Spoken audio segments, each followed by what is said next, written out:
Today we come to our 6th lecture on Columba, and this lecture entitled Politician and Envoy, or Statesman.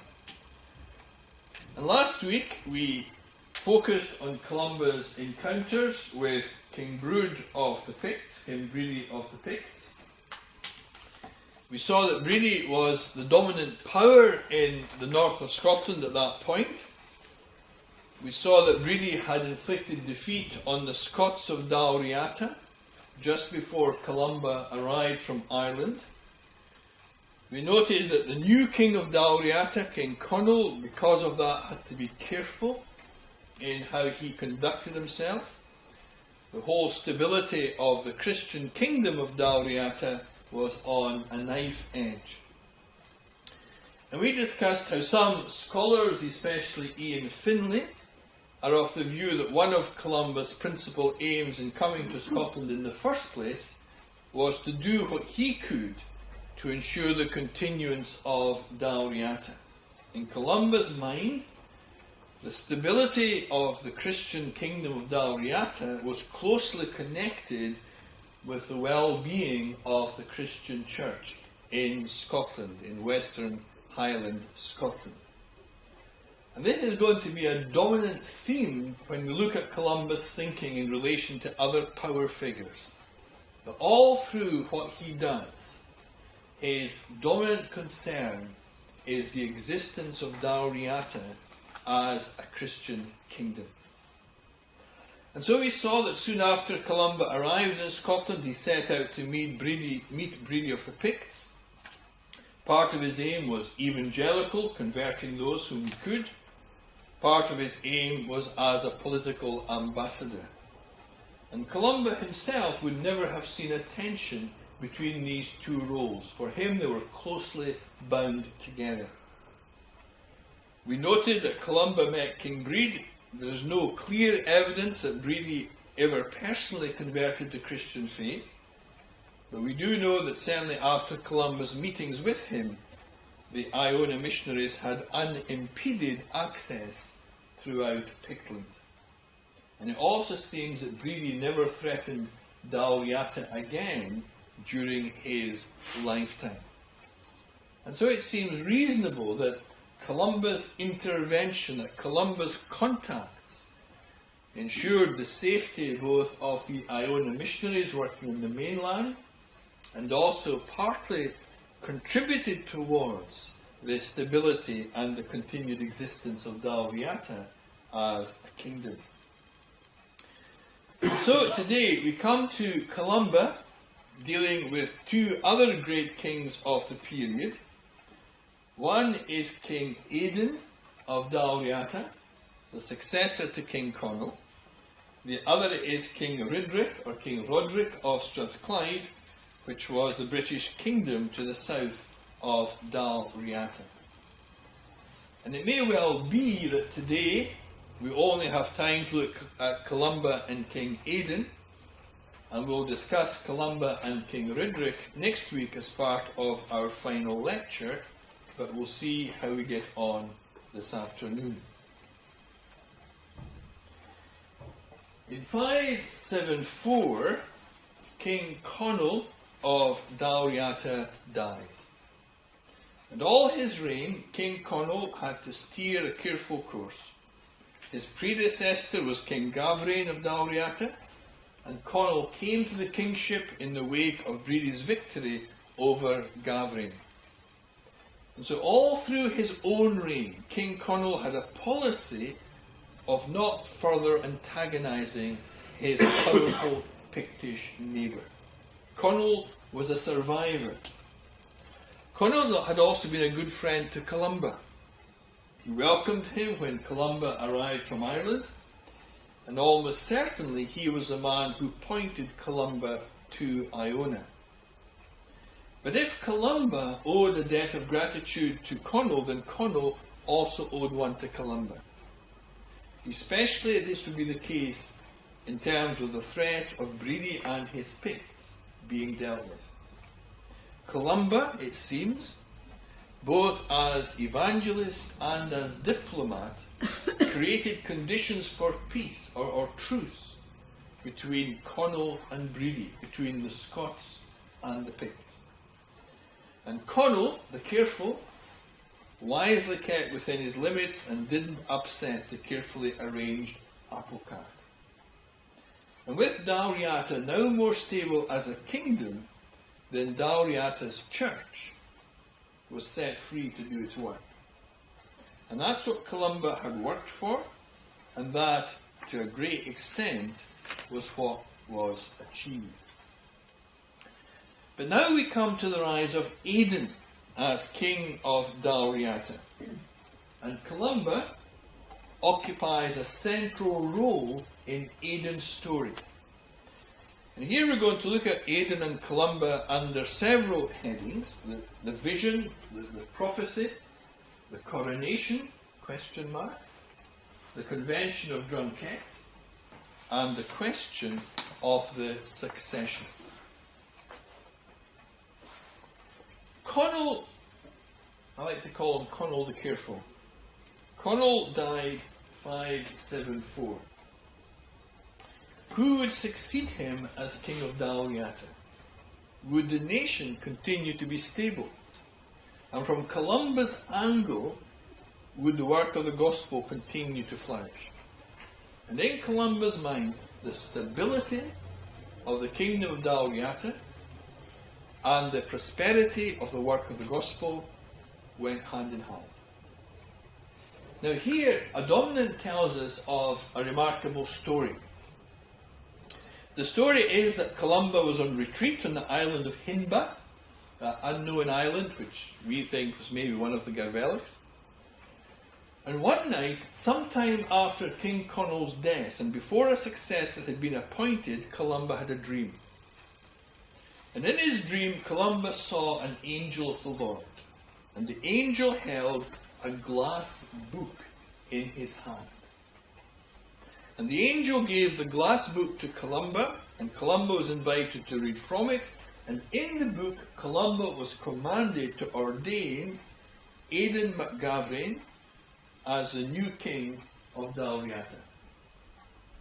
But Adomnan tells us that Columba refused to do this because he had a higher regard for Aidan's brother Owen MacGavrain.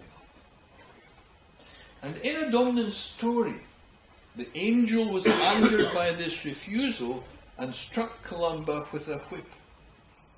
And this gave Columba a scar which remained the rest of his life. And the angel impressed on Columba in this vision that he had been sent by God with the glass book in order to make Columba ordain Aidan to the Dalriata kingship. Despite the angel's words, despite the threat that he'd be chastised again, Columba persisted in his refusal. And according to Adomnan, the angel of the Lord appeared to Columba on 3 successive nights. Each time he had the glass book. Each time he made the same demand. Columba was to ordain Aidan MacGavrain as the new king. Eventually, Columba caved in, and Columba sailed from Hinba to Iona. And there he found that Aidan had already arrived, and Aidan was duly ordained king. So that's stage 1 of this story, the vision. And now we have stage 2. You see, even as Columba on Iona laid his hand on Aidan's head and blessed him as part of the ordination to kingship, Columba prophesied. But the prophecy was in the form of a curse concerning Aidan, his sons, grandsons, and great-grandsons. And the prophecy was that Aidan would be invincible against all his enemies unless he were treacherous to Columba. Moreover, Aidan had to pass on this warning to his descendants in order that they do not follow evil counsel and so lose the scepter, lose the throne. Now at this point of the story, Adomnan then tells us that many years after Aidan's death, his grandson, Domhnall Breck, laid waste the lands of Columba's kinsmen.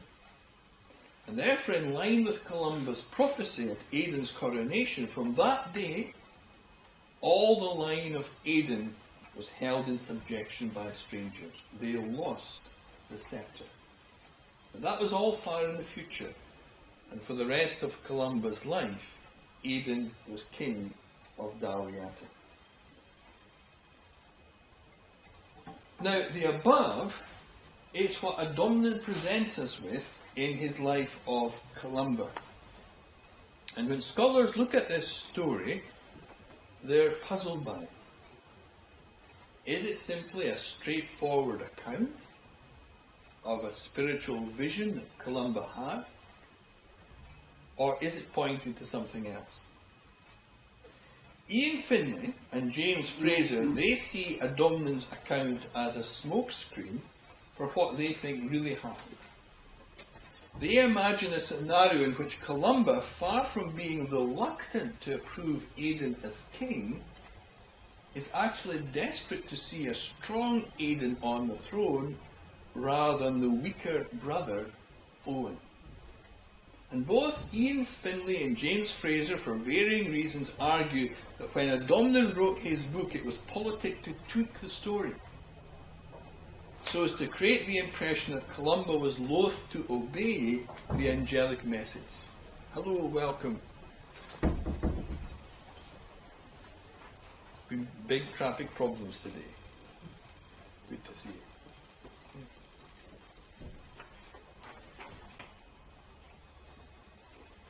So both Finlay and Fraser have the thought that Adomnan tweaked the story in order to create the impression that Columba was loath to obey the angelic message. Both argue that by the time Adomnan wrote his life of Columba, King Aidan and his family line had become persona non grata. And so in Finlay and Fraser's view, Adomnan wants to present Columba as having had doubts about Aidan from the very start. And so that's their theory, but how do they back it up? And is it valid? Finlay's reconstruction of the story comes out of his conviction that the primary reason Columba ever came to Argyll was to use his considerable powers to ensure that neither the kingdom nor the church lost its foothold in Scotland. Columba comes over from Ireland, he supplies resolve and backbone to Conall and the church, and when Conall dies, Columba looks around for the strongest candidate to replace him. Columba wanted a strong king, not a weak king, in order to protect Dalriata and in turn ensure a Christian presence. In Finlay's view, Columba actually saw Aidan as the strong man needed for the kingship. But if so, how did the story of Columba's reluctance emerge? Finlay argues that in later years, as we've said, Aidan was not flavour of the month, and therefore first Cumeni and then Adomnan tweaked the story so as to give the impression that Columba had not wanted Aidan in the first place, protecting the honour of Columba in a different era, as it were. Now this is an interesting rewrite of Aidan's installation narrative. But yet, if Cumeni first and then Adomnan were altering received tradition, would they really have created a narrative in which Columba argues with an angel who has been sent by the Lord? Would that not be more detrimental to Columba's reputation than him having had a wrong view of Aidan in the first place? So we can see how Ian Fraser wants the story to be like this in order to bolster up his basic theory that Columba always wants a strong man to be king. James Fraser has his own line on reconstructing the narrative. Fraser focuses on the prophecy that Columba gave in his warning to Aidan's descendants. And in Fraser's interpretation, Adomnan is conveying later important ideas. And Fraser is claiming that Adomnan is trying to write into history a reflection of issues in his own time, when Aidan, as we already said, was not flavour of the month. Like Finlay, Fraser's reconstruction is imaginative, but is it necessary? Are these elaborate theories really necessary? After all, King Aidan elsewhere in Adomnan's life of Columba is usually portrayed as a good, strong king. So why create or invent a story of Columba having doubts about him? It would have been perfectly possible to dissociate Columba from Aidan's progeny without such an elaborate rewrite. It's much simpler to assume that Adomnan wanted to indicate that Columba had initial doubts about Aidan, but resolved it. So the story of the vision and the prophecy and the interpretation is one that modern historians struggle with.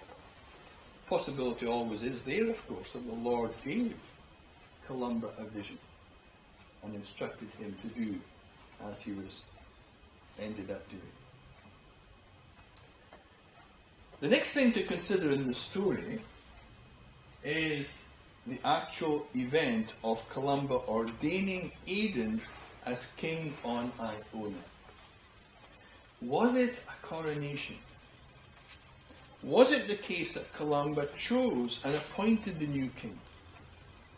Or did Columba simply give the church's approval to what the tribe had already decided? And here the scholars have a variety of views. Ian Finlay assumes that Columba selected Ian and promoted him to the kingship. Alan Macquarie of Glasgow has the opposite view.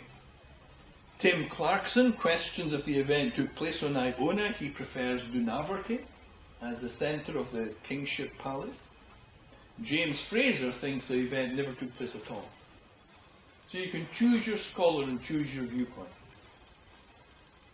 But yet the truth may be much simpler. Adomnan may simply be recorded for tradition preserved as having actually happened. Aidan was about 40 years old when he became king. He was a strong man. He could stand up for Dalriata. He already had a reputation as quite a belligerent person. He possibly was not yet a professed Christian believer when he took power. Dalriata was a Christian kingdom. Not everyone within Dalriata was a Christian believer. The majority of the Scots were Christian believers, but not all. In all of this, Columba would be aware of how any appointment of the Dalriata king would be looked on by Bridei of the Picts. Columba's relationship with Bridei was cautious and careful. And Columba knew that with Bridei he was dealing with a power figure whose favour or displeasure could affect the whole being, not just of the kingdom, but of the mission from Iona. Now, the ordaining or the crowning of Aidan by Columba on Iona, it's significant in that it's a very early instance of an as yet pagan king publicly receiving royal legitimacy from a Christian priest. It's possibly the first example of this happening in the whole of Christendom, when a king who is not yet a Christian believer is given legitimacy through a Christian act of ordination or coronation, or what we want to call it. The question as to whether Columba chose Aidan to be king or simply recognised him as king is an open question. Alan Macquarie suggests there is no suggestion that Aidan was chosen king because of Columba's influence. As Macquarie puts it, this was not a Samuel moment, alluding to the biblical story of the prophet Samuel, who under divine guidance chose and appointed David as the next king of Israel. For Macquarie, Columba did not yet choose and appoint the king. Simply, Columba gave recognition and acceptance to the kingship, which had been decided elsewhere, following the laws of tanistry in Celtic culture. Aidan had already assumed power, but Columba legitimizes that succession from the dominant religion of Dalriata. Now, given that there was already a strong Christian presence among the Scots of Dalriata, it may be that Aidan went to Iona for baptism as much as for a quasi-coronation. Now, this isn't mentioned by a dominant, but it's certainly a thought which is strong in the minds of many scholars. And certainly a baptized king, a baptized Christian king, would be more acceptable in Dalriata than a pagan one. And even if Aidan's visit to Iona was as much for baptism as for coronation, a dominant uses the occasion to stress the importance of Columba as a man at the right hand of kings. He writes a history in which Columba blesses the new king, and in doing this, a dominant stresses a growing understanding that the church not only recognises the monarch, but is the proper agent for conferring the legitimacy of kingship. To be a legitimate monarch in Dalriata, the church had to recognise that.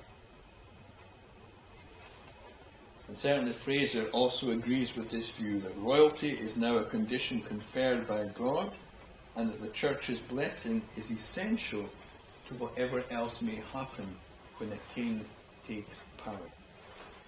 And so this marks a new view in Scotland. It marks the emergence of the view that legitimacy of kingship is not conferred simply by the tribe, but requires the agreement of the church. And Sally Foster, in her book on Picts, Gaels and Scots, which there are copies in Waterson's, Sally is very strong in this, that Columba and the dominant in the Celtic church facilitate a change in how kingship is viewed, and that the legitimacy comes through recognition by the church, and that this of course becomes the dominant view of kingship right through the Middle Ages and into modern times. Now, if we follow a dominant's narrative, then when Columba eventually sails to Iona from Hinba, Aidan was already there. And presumably he had made that journey because Iona was where Aidan assumed he would find Columba. And if Aidan wanted recognition by a major Christian leader within his realm, it was to Iona that he would make his way, as he did. Now, Aidan may also have visited other religious centres. He may have visited centres belonging to the old religion, the Druidic religion, as part of his legitimisation. Although a dominant, of course, would feel no need to mention these. And so in a sense, Aidan may have been doing the rounds in terms of obtaining widespread support and approval for having taken the throne. And so Aidan would undertake the normal secular initiation of a Gallic king. Pre-Christian traditions that continued even after the Dalriata kingship openly professed Christianity. And these ceremonies would include oath-taking, taking a coronation oath or promise, an acclamation from the powerful personages gathered nearby, a bard reciting the king's genealogy, and of course setting his foot in a sacred footprint, such as the one either at Dunad or even at Dunaverty, the Dunaverty one that Tim Clarkson prefers. And so these were all part of the traditional inauguration of kingship, but added to that now is the blessing of the church through Columba, the leader of the church. And this will become a permanent feature of assuming kingship. And so Aidan came to the Dalriata throne in 574. He was Columba's king for the rest of Columba's life. And these 23 years mark the major period of Columba's Iona ministry. And so understanding Columba's relationship to Aidan is of tremendous importance. Although Aidan was ambitious, he didn't, after dealing with internal unrest, immediately adopt a bellicose foreign policy. A few years later, he sent a fleet to the Orkneys, and whether that was in alliance with the Picts, or whether it was an exercise in snapping at the heels of the boundaries of Bridei's kingdom, we don't know. But certainly his personality was such that he was aggressive, that he was bellicose, that he was expansionist. And so this was the man that Columba now had to deal with as he sought to protect both the existence of Dalriata as a kingdom and also the well-being of the Christian mission going out from Iona. With King Conall had been very passive. Conall the careful. Now we have Aidan the bold that Columba has to cope with. According to the Annals of Ulster, within a year of coming to power, Aidan set sail across the North Channel to Ireland, to Northern Ireland, to Drumket in County Derry. And Aidan took Columba with him on this journey because Columba was both an influential religious advisor and also because Columba had personal links with the power players in the north of Ireland. Aidan was the king of Dalriata, and he was going to deal with King Aed, who was the strongest king in the north of Ireland. Now, of course, there was this ancient tradition which grew up that when Columba left Ireland, he vowed never to go back, or certainly never to look on Ireland again. And so the later chroniclers have a problem with this, and so some of them invent a story in which Columba goes back to Ireland, but for all the time he's there, he's blindfolded. So he doesn't have to break his vow of never looking on Ireland again. But that story comes way back in the 14th, 15th century, and there's nothing on that in the early documents. Some scholars date the Convention of Drumket a decade later, but the evidence is insufficient to make a final call. Drumket was a little flat-topped hillock near Limavady, in territory not controlled by either of the main kings, Aidan or Aed. And as well as Columba, it's probable that Abbott Congal of Bangor was present, as were hostages for the subordinates of the two main kings. The aim of the convention, or Conference of Kings, was to redefine the link between the king of Scottish Dalriata, Aidan, and the traditional Northern Irish kings, especially Aed of the Northern Uiniel. And it had been apparent for some time that the status of Scottish Dalriata required clarification. Scottish Dalriata started out as a colony of Irish Dalriata, but what had started as a colony and as a settlement was now more than a mere colony.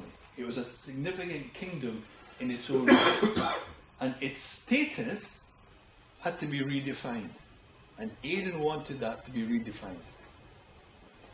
So the political relationship between the Irish and the Scottish kingdoms of Dalriata had to be looked at. The other issues included the possible freeing of a hostage called Scanlan, and also the problem of the bards, or the poets of Ireland. Now, the first issue, the status of Scottish Dalriata, is the only one addressed by Adomnan. The question of the hostage Scanlan and the question of the problem of the bards of Ireland is alluded to in much later documents. Adomnan says very little about the Scanlan hostage episode. He simply records that Columba desired to visit Scanlan, who was held in irons in a cage by King Aed. In Adomnan's account, Columba blessed Scanlan, he comforted him, he assured him that King Aed would die before he died, and he also prophesied that Scanlan eventually would be king over his own people for 30 years. The allusion to Drumket dealing with issues surrounding the poets or the bards of Ireland is intriguing. In Irish society, bards had a high status. Their main function was to extol their patrons, to recite genealogies, to preserve the tradition through their songs. Some of them employed satire. Some roamed the countryside claiming hospitality, and as such they could disseminate views and opinions. Now, if the status of the bards of Ireland was in question, was it because they were disseminating views too freely?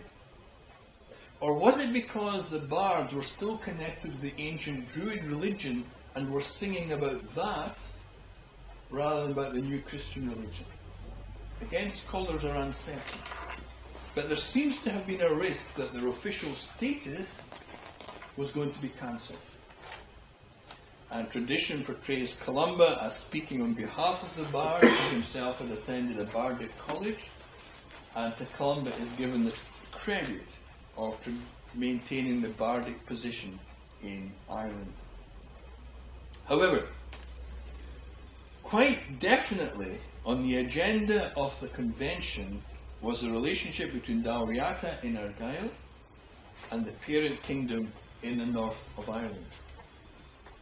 Dalriata in Argyll was in a precarious position, threatened by the Picts.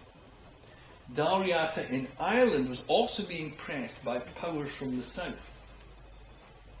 And Columba, as a member of the Northern Uí Níl, saw huge importance in Dalriata, both in Ireland and in Scotland, remaining strong kingdoms.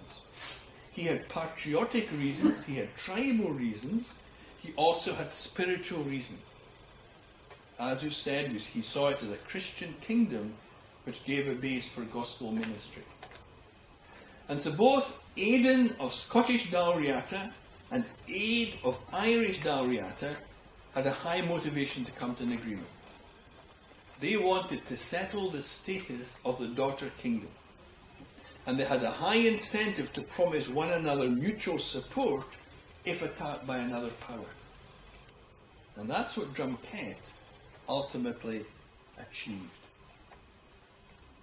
And it appears that Columba's family links on the Irish side of the North Channel were critical in the politics. Columba smoothed the way for Aidan, his king. Remember, Aidan was a new king. Nor was Aidan everybody's cup of tea. Aidan still had to prove he was trustworthy and worthwhile man to back, and Columba's support was so important. After the convention of Drumcet, Scottish Dalriata was now recognised as a kingdom in its own right. It was given independence, as it were. No tribute was necessary to be sent from Scottish Dalriata to the High King of Ireland. Aidan became the free monarch of an independent kingdom of Scots in Alba, in Scotland. And so in a sense, Aidan can be seen as the first true king of the line of Scottish and British kings, with all the Scottish kings after the year 1000 tracing their ancestry through him. And under the Drumcet terms, Aidan would join with his allies in military expeditions when required. So there was an agreement of mutual support if either the Scottish or the Irish kingdoms were threatened. And in reality, that clause rarely came into action. And so the convention was spectacularly successful. And part of that success was due to the presence of Columba, his family connections, his personal status, his political connections.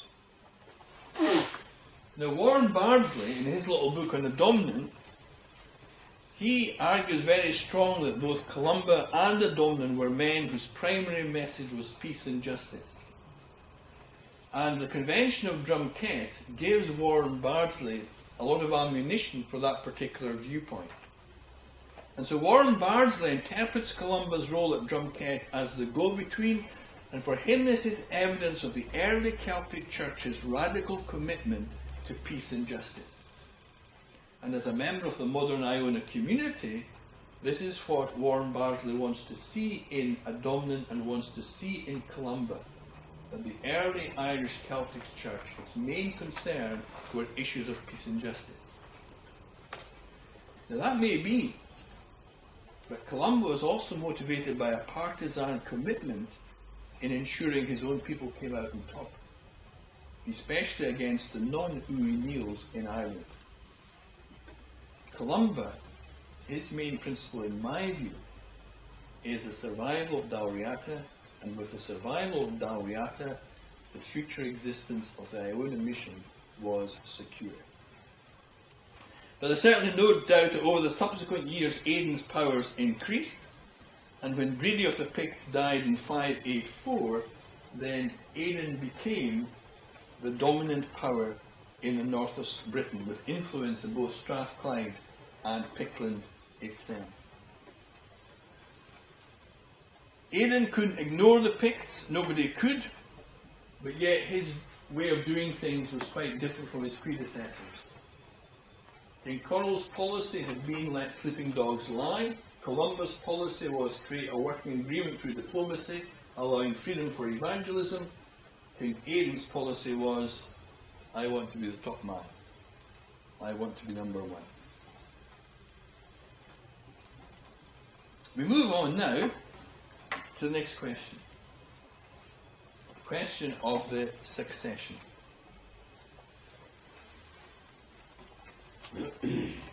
And this comes out in another remarkable story that Adomnan gives us. This story gives us insight again into Columba's thinking.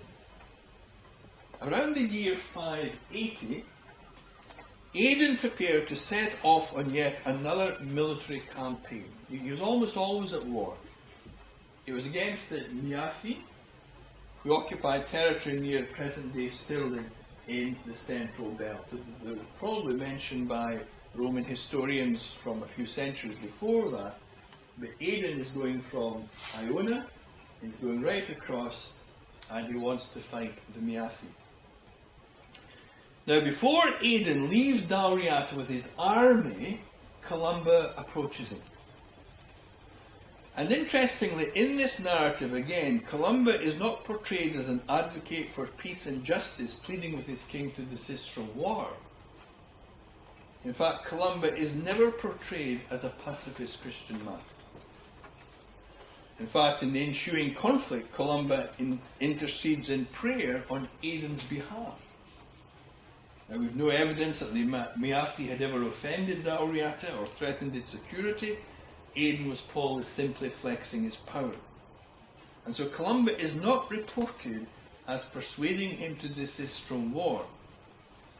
So when we read Adomnan's account of Columba having a serious meeting with Aidan before Aidan sets off on campaign, there's something missing.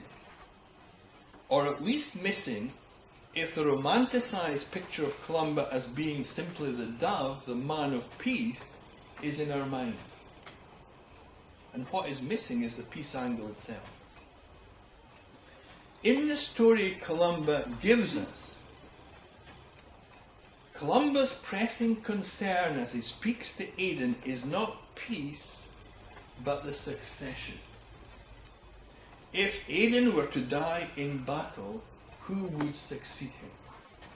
Because with the succession went the security of Dalriata as a kingdom. And the one constant in Columba's dealings with kings, as we've already seen, is the security of Dalriata. Because for Columba that was bound up with the security of his church and the Iona mission. And so when Columba intercepts Aidan as the king sets off with his army, the vital question is not pacifism or peace, but the succession. The security of Dalriata is of paramount importance. And in effect, Columba is saying, King Aidan, what happens to Dalriata if you go away and die in battle? Who will be king? Will there be a power struggle? Will there be civil war? It's imperative the succession question is sorted out for the good of the nation and for the good of the church. Now, to question a king about who may succeed him was a brave move. Powerful rulers do not take kindly to any reference to their mortality. Think of Robert Mugabe in Zimbabwe. Recently at Mugabe's birthday celebrations, a reporter asked Mugabe if there are any plans for his successor. And Mr. Mugabe was not amused. And so Columba was being amazingly bold when he questioned Aidan about this before Aidan set off. But for Columba, the security of Dalriata was so closely tied in with the security of the Christian church in Scotland, at least the Iona mission, that it was a question that had to be asked. And so in his mind, that conversation had to take place. Now Aidan had 3 older sons, Arthur, I'm trying to get my pronunciation right here, I was checking with our principal Hector, Jochach, Finn, and Domengart. When challenged, Aidan told Columba he simply didn't know which of his sons would be king after him. In other words, the question of succession had not been settled. It was all in a fuzz. Columba then prophesied that none of the 3 mentioned would become king, for all of them would die in battle. Not necessarily the Meathi campaign, but other campaigns. And Columba then asked Aidan if he had other, perhaps younger sons. Now this obviously mirrors the biblical story of the prophet Samuel asking Jesse of Bethlehem if he had any sons that Samuel might look at. Columba says to Aidan that if he has any other sons, send them, and the one whom the Lord has chosen will run directly into my arms. This happened, and Jochach went straight to Columba, who blessed him. Columba then turned to Aidan and said, this one will survive to be king after you, and his sons will be kings after him. And in Adomnan's account, what Columba had prophesied happened exactly. 2 of Aidan's sons were killed in the battle against the Meathi. Domengart was subsequently killed in England. And it was the younger son who succeeded his father as king. But let's go back to the day that Columba asked Aidan about the succession after his death. In his narrative, Adomnan writes that the chosen child, Jochach leant on the saint's bosom, ran into Columba's arms, and leant on the saint's bosom. Now, is Adomnan's choice of words significant? Is Adomnan saying here, or hinting here, that legitimacy of kingly succession issues from the bosom of the church? Sally Foster argues that one of Adomnan's aims in his life of Columba was to help progress the Scots by offering a new model as to how kingship succession could take place. Adomnan was trying to get the Scots to move away from succession being settled by violence and competing claims. And certainly Adomnan's account of Columba meeting with Aidan before the king set out on his foray fits this. Succession should be ensured before the previous king dies. True legitimacy will ultimately come from the embrace of the church, from the bosom of the church. The system of tanistry in old Celtic thinking should eventually change to primogeniture with the church's approval of the candidate. Now that would not happen for another 400 or 500 years, but Sally Foster hints that this is what Adomnan wants the nation to move towards. So it's an interesting little story in the midst of that. Aidan himself, as we've seen, a tremendously powerful king, and with a very belligerent career. However, other battles and other wars peppered Aidan's reign. For example, according to the Annals of Ulster, Aidan had a victory at Manu sometime after his Orkney adventure. Some scholars think that Manu is the Isle of Man, and that the Isle of Man was brought under Dalriata control, at least for a while. Other scholars have a different view. They argue that the Manu incident occurred in the Forth Valley in central Scotland. In 590, the Ulster Annals mention the Battle of Rethrid, in which Aidan was victorious. Another battle that occurred about the same time took place in a Pictish province, where Aidan came off second best. This was after Bridei's death, and he may have been testing the strength of Pictland after the great leader had died. Columba died in 597, but Aidan continued in power. But in 603, he fought against the Northumbrians at Digsaston, or Dex's Stone, an unknown location. McLaughlin suggests it was near Jedburgh, my own town that I come from. Others place it in Liddesdale, or maybe near Lochmaben. Others have it in northern Cumbria. And so after so many successful campaigns, this very warlike King Aidan suffered a significant defeat. And in 606, or maybe 608, he died around the age of 70. Precise dating is difficult to establish. According to one tradition, Aidan was buried at Kilkerran at the south end of Kintyre near Dunaverty, succeeded not by one king but by two. One was his son, prophesied by Columba, who became king of Kintyre. Another, Conrad, became king of Cowell.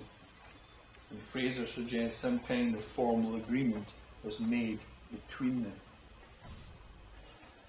And so in conclusion, in terms of Columba and his dealings with King Aidan, who was king for the major part of Columba's life on Iona, the picture emerges is of a strong, confident king having to be guided by Columba, or Columba intervening in order that this perhaps overconfident king might not take part in unwise actions which could wreck the kingdom, and in wrecking the kingdom would undermine the mission that was taking place on Iona itself. So Columba emerges again in this particular context, not just as churchman, but as statesman. And all the way through, he has this consistent strapline. The kings must have a policy which ensure the survival of the kingdom. Because only in the survival of the kingdom of Dalriata can the mission on Iona and all that it stands for flourish and be made possible. Next week, in our final lecture, we'll look very briefly at Columba and King Ridric of the Britons, and then we'll look at the legacy of Columba after all these years. Thank you very much.